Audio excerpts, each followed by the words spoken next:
भगवद्गीतेचा अध्याय 2 भाग 2. मनुष्याचा सर्वात मोठा शत्रू कोण?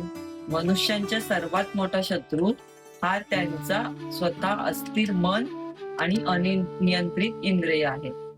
भगवद्गीतेत श्रीकृष्ण अर्जुनाला सांगतात, जो माणूस सुख, दुःख, राग, भीती, मोह आणि लोभ यावर नियंत्रण ठेवतो तोच खरा स्थिर बुद्धीचा मनुष्य बनतो.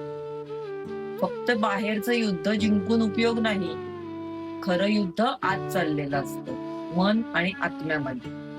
इंद्रियांच्या मागे धावणारा माणूस कधीच शांत होत नाही, पण जो फळाची अपेक्षा न ठेवता कर्म करतो तोच मुक्त होतो.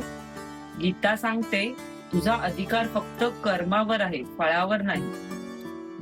जेव्हा मन शांत होतं तेव्हा भीती संपते आणि माणूस स्वतःला ओळखायला लागतो.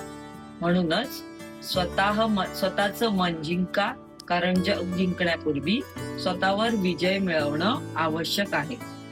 माणूस कितीही श्रीमंत असला तरी तो सुखी नसतो, कारण त्याचे मन शांत नसते. गीतेत श्रीकृष्ण सांगतात, ज्याच्या मनात सतत इच्छा, राग, मोह आणि भीती असते त्यांची बुद्धी अस्थिर होते.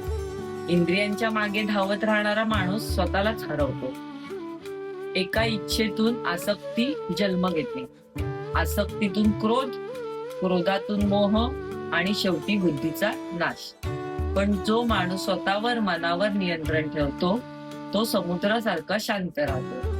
नदीचं पाणी सतत समुद्रात येतं, पण समुद्र कधी भरकटत नाही. तसंच जीवनात सुखदुःख येत राहतील, लोक येतील जातील, पैसा, यश, अपयश बदलत राहतील, पण ज्यांचं मन स्थिर आहे त्याला बाहेरचं वादळ हादरवू शकत नाही.